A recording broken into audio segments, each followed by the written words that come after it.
வணக்கம். இன்னைக்கு நாம எந்த ஒரு வழக்கமான அறிமுகங்களும் இல்லாம நேரடியாகவே ஒரு சுவாரஸ்யமான பயணத்தை தொடங்க போறோம். இந்தியாவின் ரொம்பவே தனித்துவமான 4 சதுப்பு நில பகுதிகளை பற்றி தான் நாம அலச போறோம். மனிதர்களோட உள்கட்டமைப்பு திட்டங்களும் இயற்கையும் எப்படி ஒன்னோட ஒண்ணு மோதுது, எப்படி ஒன்னா இணையுது அப்படிங்கறத இந்த விளக்குரை நமக்கு ரொம்ப தெளிவா காட்ட போகுது. வாங்க பயணத்தை தொடங்கலாம். இந்த பயணத்துல நாம 4 முக்கியமான இடங்களை பார்க்க போறோம்.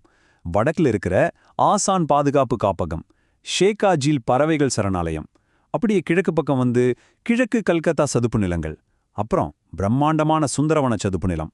இந்த ஒவ்வொரு இடமும் அதற்கென ஒரு தனித்துவமான வரலாற்றை கொண்டிருக்கு. பகுதி 1, ஆசான் பாதுகாப்பு காப்பகம்.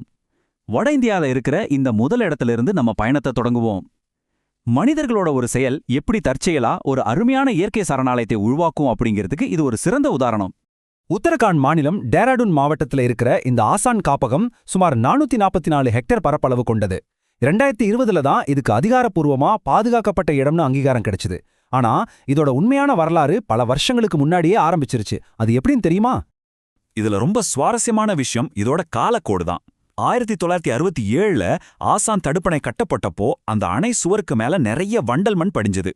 அந்த வண்டல் படிவுகள் தற்செயலா பறவைகளுக்கு ரொம்பவே பாதுகாப்பான ஒரு அற்புதமான வாழ்விடத்தை உருவாக்கிடுச்சு. இயற்கை எப்படி தன்னை தானே தகவமைச்சுக்குதுன்னு பாருங்க. இந்த இடத்துல எவ்வளவு உயிரினங்கள் இருக்கு தெரியுமா? சுமார் 330க்கும் மேற்பட்ட பறவை இனங்கள் இங்க வாழுது. முக்கியமா உலக அளவுல அழிவோட விளிம்புல இருக்கிற பேயர் ஸ்போச்சாட், அப்புறம் சிவப்பு தலைக்கழுகு கூட இங்க வருது.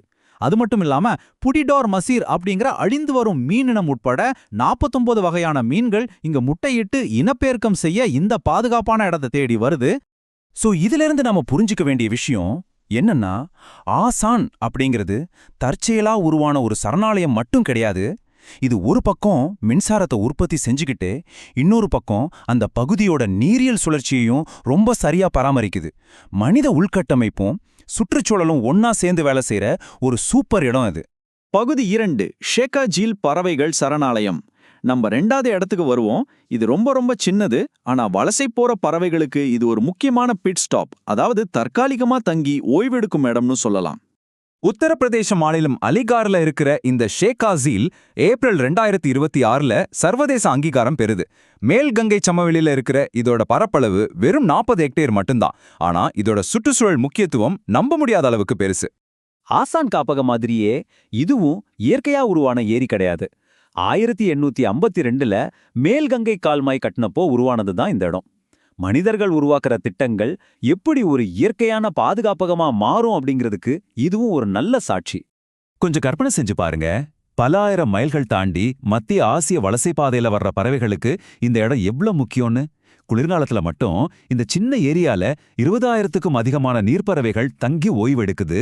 அது மட்டுமா, அதிக பாதுகாப்பு தேவைப்படுற பிளாக் பக் மாதிரியான விலங்குகளும் ஆமைகளும் கூட இங்கே இருக்கு. ஆனா ரொம்பவே வருத்தமான ஒரு விஷயம், இந்த நகர்ப்புற புகலிடம் இப்போ பெரிய ஆபத்துல இருக்கு. ஆகாய தாமரை மாதிரி ஆக்கிரமிப்பு தாவரங்களால தண்ணி மாசடையுது. 1991ல கட்டப்பட்ட ஒரு அறிவியலற்ற மேட்டால வண்டல் மண் அதிகமா சேருது. இது போக விவசாய ஆக்கிரமிப்புகளால பறவைகளுக்கு இரையே கிடைக்காத அளவுக்கு நிலைமை மோசமாகிட்டு வருது. பகுதி 3, கிழக்கு கல்கத்தா சதுப்பு நிலங்கள். இப்போ நம்ம பார்வைய அப்படியே கிழக்கு பக்கம் மேற்கு வங்கத்துக்கு திருப்புவோம். வெறும் 40 ஹெக்டேர் இடத்துல இருந்து பிரம்மாண்டமான 12,500 ஹெக்டேர் கொண்ட ஒரு பெரிய சமூக பொருளாதார இயந்திரத்துக்குள்ள இப்போ நாம நுழைய போறோம்.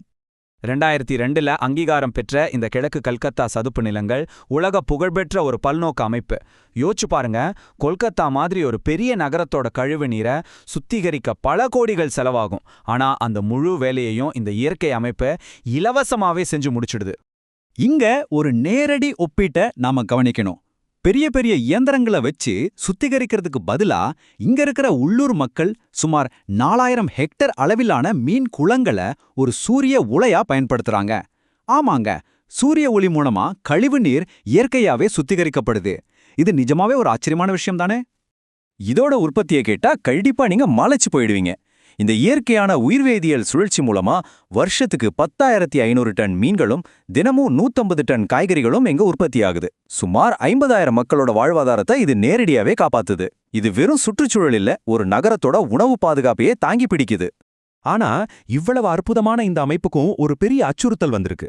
சமீப காலமா நிறைய தொழிற்சாலைகள் எந்த அனுமதியும் இல்லாம தங்களோட ரசாயன கழிவுகளை இந்த கால்வாய்கள்ல கலக்கறாங்க. இதனால அந்த இடத்துல நச்சு உலோகங்கள் சேர்ந்து ஒட்டுமொத்த உணவு உற்பத்தியோட தரத்தையும் ரொம்பவே பாதிக்குது. இதை நாம உடனடியாக தடுத்தாங்கணும். பகுதி 4 சுந்தரவன சதுப்பு நிலம். நம்ம பயணத்தோட கடைசி கட்டத்துக்கு வந்துட்டோம். மேற்கு வங்கத்திலேயே தங்கி இந்தியாவின் சதுப்பு நிலங்கள்லேயே முடிசூடா மன்னனா விளங்குற ஒரு மாபெரும் ராட்சதனை பத்தி இப்ப பாப்போம்.